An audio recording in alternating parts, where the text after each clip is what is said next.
can start. Well, great that you're here. Thank you so much for joining in the Transition Doula, which is 2 weeks ago, the last time we met, and it seems like forever. But it looks like we probably met yesterday too, and that looks like an eternity too. So I don't know what's happening. So today in the Transition Doula, there's a new, sort of a new friend coming in, Klein, and he will tell us something about life. But yeah, in fact, the best answer to what is life are you. And we will discover that. So it's essential to first look at what is life before you talk about death or talk about a transition or all of this. So there's some beautiful things to come on in. There's some beautiful things to recognize, to come into, to have it revealed to you. And I see that it always is so different how that's gonna be brought about. Like I cannot do that for you. So in other words, you are on your own discovery. You're on your own exploration. What is going on? What is life? What is death? How am I supposed to look at that? How do I see myself? In fact, that's where it comes down to. Like, how do I see myself, and what are the consequences of that? Am I awakening to eternal life, and is that something that automatically happens, or sometimes you just don't know? And it is a total mystery, you could say. Not that there's any confusion, but it's like it is a total mystery altogether. Now this mystery is revealed to you step by step, as much as you can receive it, as much as you can open yourself up for it, as much as you can listen and discover and are willing to leave your ideas behind, your self-concepts, your self-definitions, your patterns, even your unconscious desires or unconscious drives, even your, say, emotions, even your value system. Like, the more you're willing to leave that behind, you come to discover you don't need them in order to be. You only needed them in a world that that seems to be there as a paradox to eternal life, with a possibility of leaving that place. And so obviously, when you can leave the place, it is obvious that it isn't permanent. So we're talking here about impermanence. That's like the big word, impermanence. You look for permanence in the impermanent. You look for love where it cannot be found. And you know all these things. It's like, so what are you doing? What are you doing all day long? You're looking for love where it cannot be found. You're looking for the permanent in the impermanent. You try to make it work. You try to make it solid, or maybe not. Maybe you already gave up. Maybe you find yourself in a totally different experience altogether, where you discover the light that you are, where you discover that you're completely connected to every part of the universe. Not as you see it, not as you describe it, but as it is. So here we are being brought back to just one moment, in fact, and this is our starting point.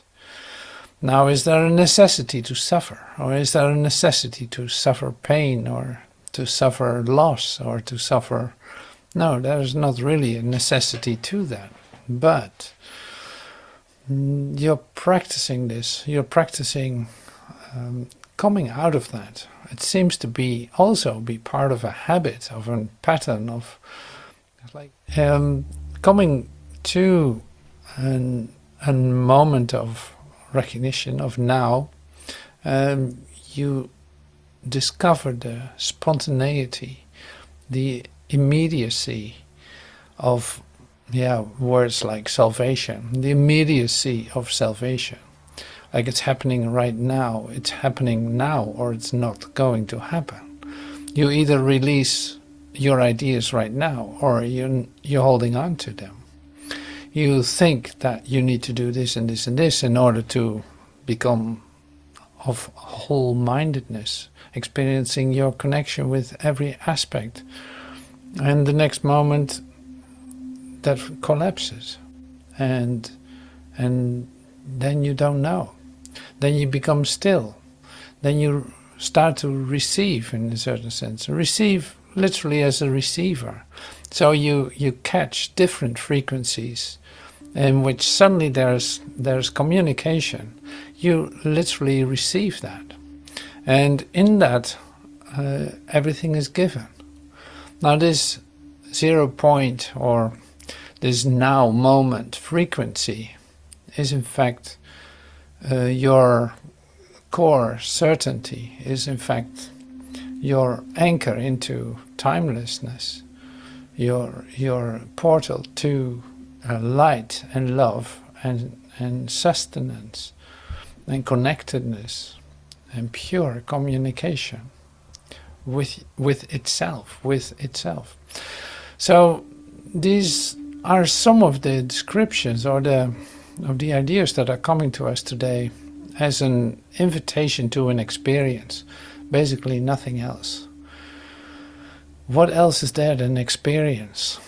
Like the concepts are not going to help us. We already know that. And so also the idols that we have chosen as our specific or special teacher, special, who knows, guru, special, whatever, is also not going to help us with that. So here you stand, in fact, in total aloneness, receiving this and searching certainly, searching for that frequency of now, to open up your receiver as much as you can in order to experience that. See, and this quiet place inside yourself is going to reveal it to you. It's like the revelation of the great silence that we had yesterday. Well, it seems like forever. Like the revelations of the great silence. It doesn't need a description, doesn't need anything, but you opening your receiver and tapping into this frequency. And today we're going to do that too. So there's a lesson, a prayer lesson, but actually we're doing like an tabernacling. So there's a reading of a prayer with some music. It takes about 4 minutes. Then we have maybe 10 minutes of real deep silence. Then we might repeat it again. I don't know. We'll see. We might say repeat the prayer one more time, and then listen to some music. But also this music, it's only a frequency and an invitation to come into yourself, to land into yourself, to open up as much as you can, to allow this release to be complete, to not hold on to anything and completely sink into that stillness, and it's like nothing is left but that. So that's really not a doing. It's really a release of your ideas and all this. And so it's an incredible joy to do this in a certain sense together, but it's really about your own experience. So we're reminded of our own experience. When we allow that, wow, if I talk about it, free. So it's like when you allow that to happen, that the release is complete, it naturally communicates with everything. And this is exactly what we offer each other in this moment when we are doing our quiet time. So it's a very hyperactive prayer in that sense, by you opening up your receiver as much as you can and give that. Okay, enough words now, so I'm going to stop this and start the machine. I wanted to say it's absolutely not a machine. So start the video with the prayer.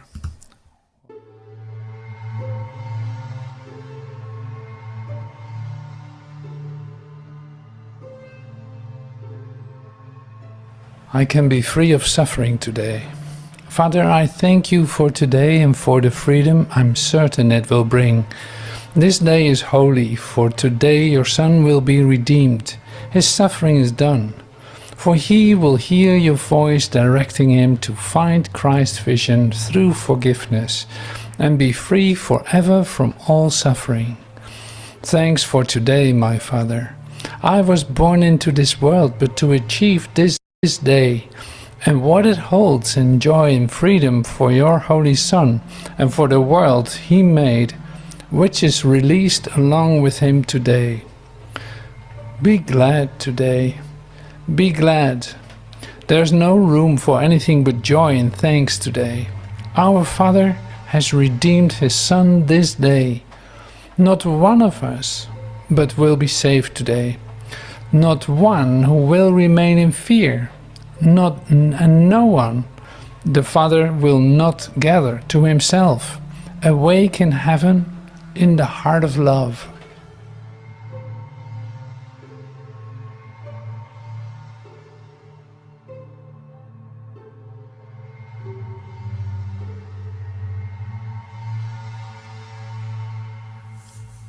Je peux être libre de la souffrance aujourd'hui. Père, je te remercie pour cette journée et pour la liberté que je suis certaine qu'elle apportera. Ce jour est saint, car aujourd'hui ton Fils sera rédimé. Sa souffrance est terminée, car il entendra ta voix le diriger afin qu'il trouve la vision du Christ par le pardon et soit libre à jamais de toute souffrance. Merci de cette journée, mon Père. Je ne suis né dans ce monde que pour accomplir cette journée et ce qu'elle contient de joie et de liberté pour ton Saint-Fils et pour le monde qu'il a fait, qui est délivré avec lui aujourd'hui. Réjouis-toi aujourd'hui, réjouis-toi. Il n'y a pas de place pour autre chose que la joie et la gratitude aujourd'hui. Notre Père a rédimé son Fils aujourd'hui. Il n'en est pas un parmi nous qui ne sera sauvé aujourd'hui. Pas un qui restera dans la peur. Et pas un que le Père ne ramènera à lui, éveillé au ciel, dans le cœur de l'amour.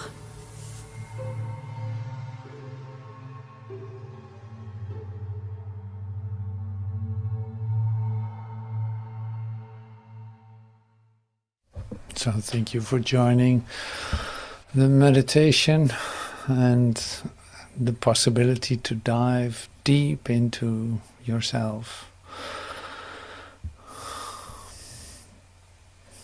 So take your time for it and stay there as long as you want. Don't let yourself be distracted by anything. So that's so great. I love it. All the freedom that you have in doing this exactly in the way that it comes to you is really liberating. It's really something else. So that's so beautiful. All right, so yeah, we have a couple of things that I really like to share with you. One of them being introducing my new old friend, and Mr. Klein, Jean Klein. I'll read something about him from partially from Wikipedia, partially from a different website, just because of the way that I want to introduce him. So here, What is Life is in fact the title of today's meeting. Jean Klein, musicologist, physician, so he has a doctor's degree, he had author, spiritual teacher. And one of his expressions is this: it is only in a spontaneous state of interior silence that we can open ourselves to our true nature, the I am of pure consciousness. Oh, I like this guy. I liked the fact too that he has a background as a musicologist and also a physician. Why is that so interesting? Well, coming from the Advaita Vedanta angle, non-duality teacher, you could say, he as a physician will make remarks about the body and about how to look at that. Now, in our transition doula part, that will become pretty obvious when you listen to. I did a reading, like I read one chapter of his book, and put that as a podcast on the channel. And you see in that he's very specific. Like you sit with him at a deathbed, for instance, in somebody in transition. He literally sits with you right there. And that's what I really loved about it. And there will be some questions coming up. So Advaita Vedanta, you could say, works with self-inquiry. That means asking questions and receiving answers to them. And of course, this is what we do too. So one question today is then, what is life? Well, there will be no answer to that, except the answer that will come to you through your experience of yourself. So I'm not going to define it. I'm just coming into it with you in terms of I'm sharing parts of it that will in fact open up resonance with the idea.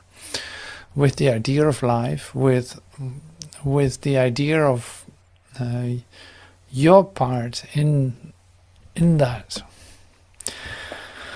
So, Mr. Klein, I'm going to read something of him, and then we listen to him, at least to the reading of his book, for just like 10 minutes or so. So here, I'll share this with you. Some of the things he's going to express is this. So let's first talk about life. The expressions of life appear and disappear in our awareness. We know what time is. We know what space is. We know what an experience is. How could we know these things if we did not, in some way, also know what timeless, spaceless, and experienceless means? Can we know white without reference to black? And can we know dark without reference to light? We know impermanence because in some way we know permanence. This permanence is not an experience in time and space. It is not a condition. It does not belong to existence because existence is in time and space. It is essentially nothing. Yet in some way we refer to this nothingness very often. So what is he talking about? Permanence. Impermanence we know very well. Like here, repeating the sentence, it does not belong to existence. Permanence does not belong to existence because existence is in time and space.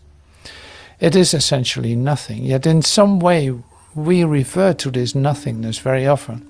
It is the background from which we function. It has nothing to do with succession, with past and future. It is causeless and cannot be born. Now when you hear this, Oh, we continue. Let's do this one too. When we discover this background, the problem of death becomes completely meaningless. Like if we're talking about permanence, and that is the background of everything, the problem of death becomes completely meaningless. When this timeless awareness from which we function unconsciously becomes aware of itself, then we know that what we are is timeless and spaceless.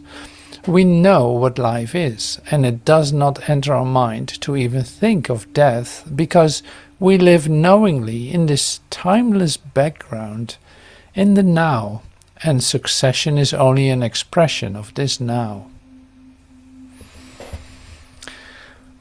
All right, so that's great stuff, and I love to share this because of the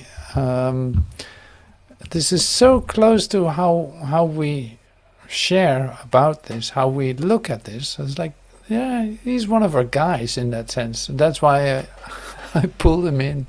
I pulled him in just as an inspiration, spontaneous inspiration from a different angle, even though he's telling you exactly the same thing, you could say, as we hear and as we discover. So it's like the impermanence is what time and space is what everything is changing. And we talked about that a couple of days ago too. It's like changelessness is then permanence, is something that does not change, that cannot be born in that sense, that cannot die.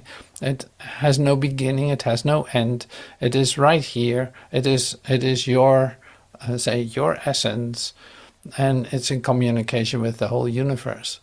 But saying that as a concept is not going to do anything. It's like, oh yeah, okay, so now that's a great idea. So that's what I am. Now I know what I am. Like, no. So this is always the case. So that's so interesting.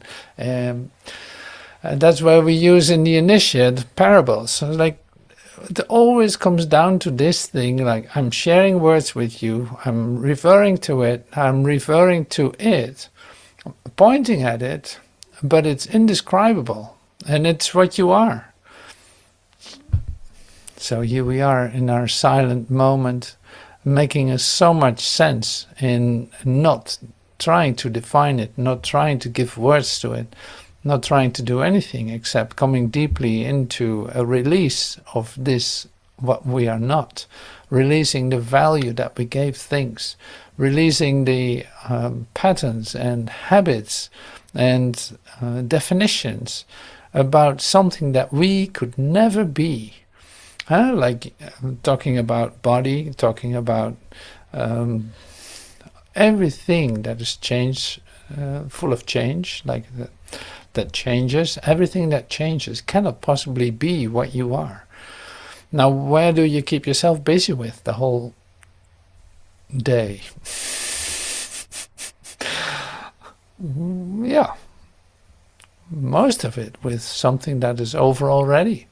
So you live in the past, you could say. Now, in our exercise, in our silence, we come closer to this now moment, and we say like, okay, if you allow yourself to completely come here, the release will be total, and you will have an experience that will never give you any doubt anymore about the truth of you. Now, Mr. Klein, Jean Klein, he's from France actually, and he lived in Czechoslovakia when he was a kid, but later on he came to France. He shares in his book, in a specific chapter, you will hear the title in a moment, because I cannot think right now. He shares something that we also want to hear, and that's why I refer to it. Later on in his talk, or in his chapter, he gives specific instruction for say respectfully taking care of somebody who seems to be in a transition, and what is helpful in that, what is not so helpful in that. Now, does it matter how we treat a person who is actually in a transition? Does it matter if none of this is permanent anyway. If none of this is, it's like, if everything is like this is so changeful, it is full of change, it changes all the time. So any transition would also be like the denial of permanence, right? So why would you have to take care of somebody who is in transition? Does it make sense to do that?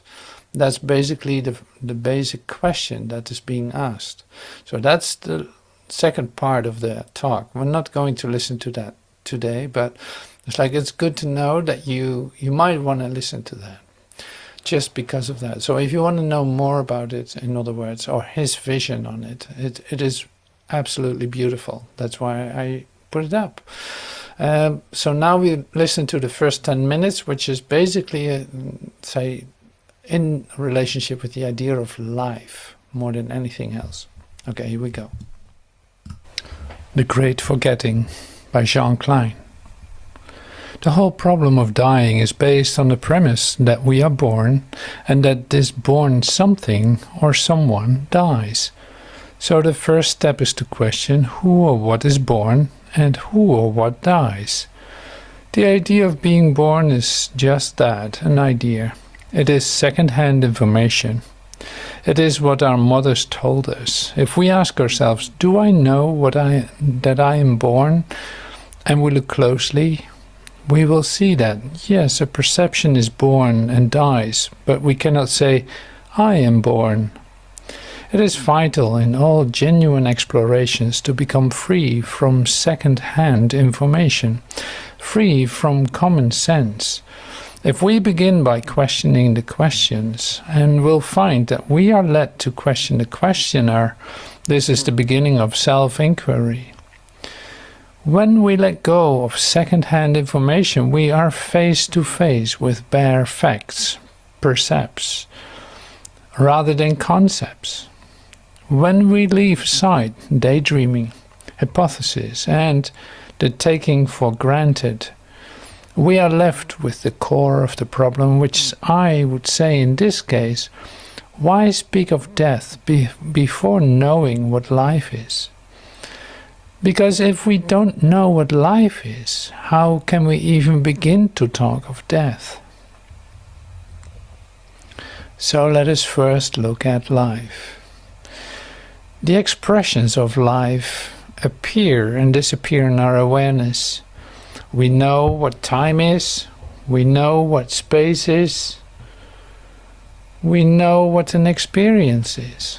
So how could we know these things if we did not in some way also know what timeless, spaceless, experienceless means? Can we know white without reference to black? Can we know dark without reference to light? We know impermanence because in some way we know permanence. This permanence is not an experience in time and space. It is not a condition. It does not belong to existence because existence is in time and space. It is essentially nothing. Yet in some way we refer to this nothingness very often. It is the background from which we function. It has nothing to do with succession, with past and future. It's causeless and cannot be born. When we discover this background, the problem of death becomes completely meaningless. When this timeless awareness from which we are functioning unconsciously becomes aware of itself, then we know that what we are is timeless and spaceless. We know what life is, and it does not enter our mind to even think of death because we live knowingly in this timeless background, in the now, and succession is only an expression of this now. The real question then is, how can I come to know life so that death is meaningless? I would say that we can never know in an objective way what life is. We can only be life, be the knowing, and this knowing is an instantaneous apperception, free from space and time, in which there is not a knower and something known. It is the awakening of life in its fullness. This awakening is our real birth. The phenomenal birth is only an accident, and it remains an accident as long as our real nature, our real birth, is not explored. Once we are awake in life, we are profoundly aware that we are not a conceptual object. The object and the reflex to objectify oneself does not arise. It is a state of profound openness, a total absence of being anything, where there is simply life, isness. It is timeless, dimensionless, and cannot be objectified, that is, experienced. It is not born, and that what is not born cannot die. In this original non-state, the idea of death does not even occur. The fear of dying becomes the misleading from mistaking oneself to be the body-mind. This mistake is a thought only. So really the fear of dying comes from the capacity to think. When there is no thought, there is no space and no time. Space, time, and coming, going, past, future exist only in thought. They have no autonomous reality. All the fear created by society and religion around so-called dying is mind fabrication. But it is only an object which can be afraid, and you are not an object. Dying on the biological level does not create fear. Fear is in the mind, not the body. The fear of dying is only anticipation that I will disappear. The idea of a final disappearing destroys all security for the I image. But this you, me, this self-image is also a thought construct built up from memory. The powerful instinct for what is wrongly called self-preservation, the term shows how we have identified with the body-mind, is merely biological survival. Life is desireless, but the body-mind is an expression of life. So one could say that the desire to stay alive comes from life itself, as an expression of life. The body accomplishes the course inherent to its nature. The real meaning of death and dying is completely different from that usually understood by these words. When one knows the continuum that is life, all perceptions, of which our body is but one, are felt as appearing and disappearing in awareness or consciousness. This appearing and disappearing is the real meaning of birth and death. We are born every moment a thought or sensation appears, and we die every moment the concept or percept disappears. We die every evening before we go into sleep, and we are born every morning. So we need to become acquainted with this dying, this letting go of the objective world. We could ask ourselves in our most profound intimacy, what is there before the thought appears? What is there when the thought disappears? What is there before the body goes to sleep and before it wakes up? When we observe closely, we will find not the absence we took for granted, but a presence that cannot, however, be objectified. It is too near. It is our nearest. If we really now know how to go to sleep, we will know how to die. We will be already familiar with dying, already familiar with the dissolution of the born. To do this, one must, before going to sleep, lay aside all qualifications. We must become as naked psychologically as we are physically. This means that we put aside all opinions, thoughts, worries, ideas before we sleep. It is an offering of all that we are not. In letting go there is an expansion of mind and body, and in all expansion is the forefeeling of reality, our globality. This should be done each time we sleep until we find that before the body wakes up in the morning, our presence is already there. It is better not to postpone this letting go of the personal entity and all its qualifications until the actual moment of death. Otherwise, it is necessary to have someone who knows life to assist in the final letting go. This is supposedly the priest's role in the last rites. The function of the priest, shaman, lama, or other is to help one go knowingly through the threshold from the object world to the objectless world. So you see, that's interesting. So that goes on, and he, like I said, he's just sitting with you, with someone passing, in fact, showing you all kinds of steps in it, almost as a physician, but definitely as an death doula, you could say. So that's really lovely to listen to. I would encourage you to do so. And so what have we heard? You could say, what is happening here? What are the possibilities that you can use in what is being shared? In fact, you could see in the beginning, Klein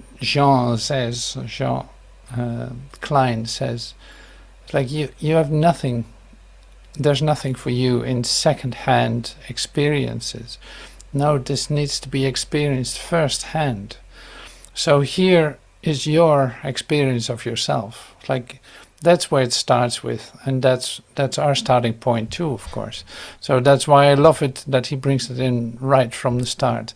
What are you experiencing? So everyone can tell you everything about how it's supposed to look and how all this, but here you are.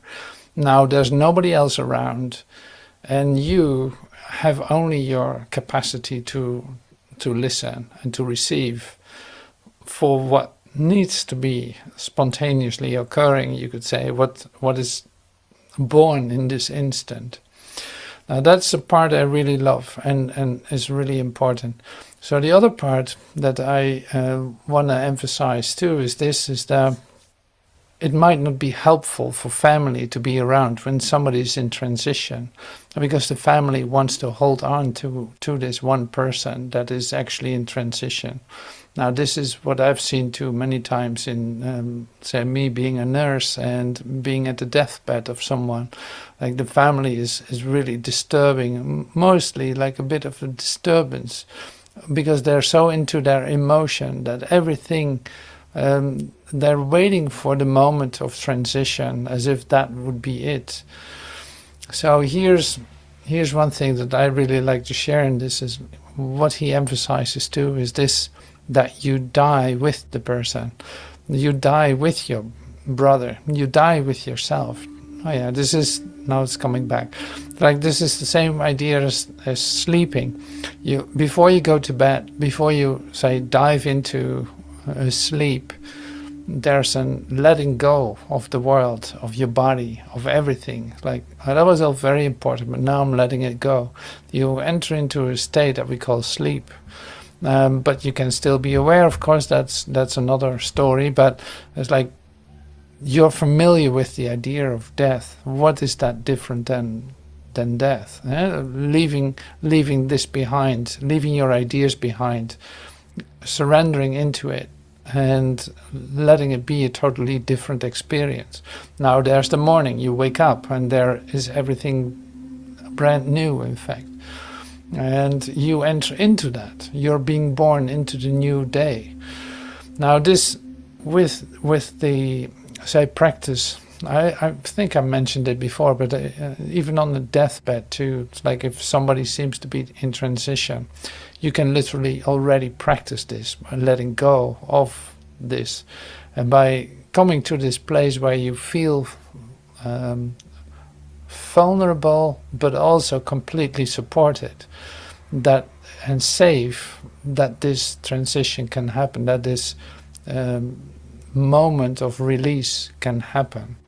Now that's you can practice that. If it's like being in this, practicing this in meditation, going deeper inside yourself and having different experiences brings you to the point where you actually have no fear of transition or death. It doesn't matter that much because you know of the permanence that is you, that you are. And the impermanence is what I mean, like the permanent, sorry, I mix up the words. Like that what changes you leave behind anyway, that what is changeless will always be with you, is what you are. Now that's why the fear of losing something is being released. And what would you possibly hold on to if there's nothing to lose? There's nothing to hold on to. So it's only in what your mind makes up. That's also what Klein said. It's like what your mind is making up is in fact causing this fear of dying, fear of death. Brought about by religion, by who knows what, but at least mind fabricated. Now here we practice coming into the different experience. Now this different experience is really truly miraculous. It's spontaneous. It is not something that you can make or do. And you don't want that either. So you want it to be real. You want it to be given to you and to your fellow man or whoever is with you. Like you want to have that as a shared experience, but you cannot do that. So we're talking here truly about a miracle. It's like that's what a miracle is. It is not under conscious control. It is, yes, I'm open, but I'm also absolutely not determining how that's going to look or how it's being done. No, I'm here as a listener, as a part of the incredible occurrence of presence. That is what is happening here. So I couldn't resist recording that too. I love to make podcasts, obviously, but this one is really nice too. It's 4 minutes, and it is, what is a miracle then? Like what are we talking about? This spontaneous occurrence, what is a miracle?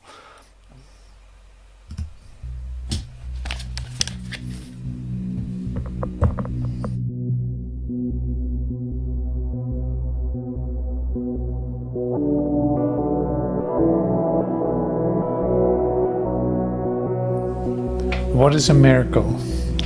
A miracle is a correction. It does not create, nor really change at all. It merely looks on devastation and reminds the mind that what it sees is false.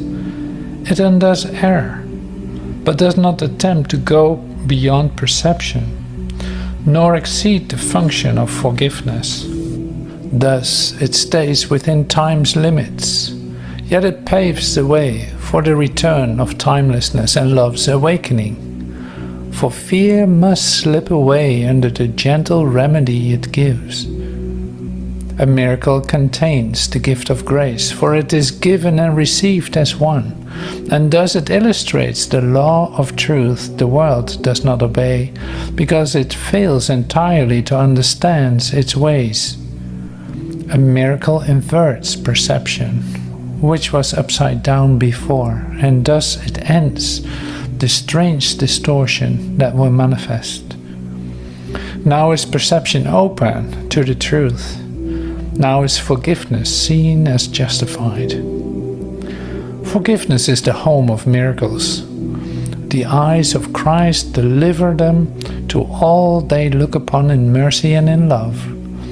Perception stands corrected in his sight, and what was meant to curse has come to bless. Each lily of forgiveness offers all the world the silent miracle of love, and each is laid before the Word of God upon the universal altar to Creator and creation, in the light of perfect purity and endless joy.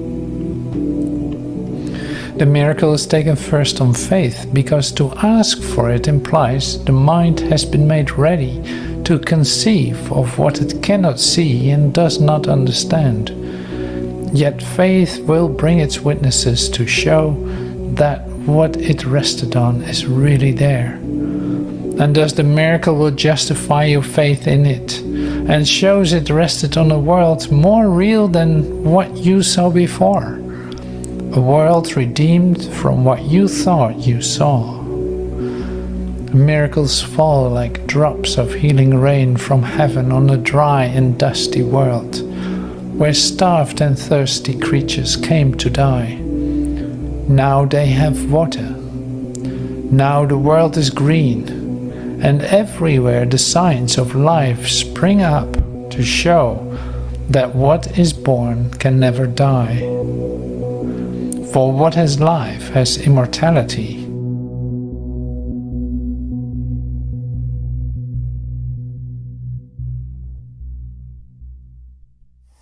All right, so thank you so much for joining this so far. We continue with the non-public part because we have work to do, and that's starting right now.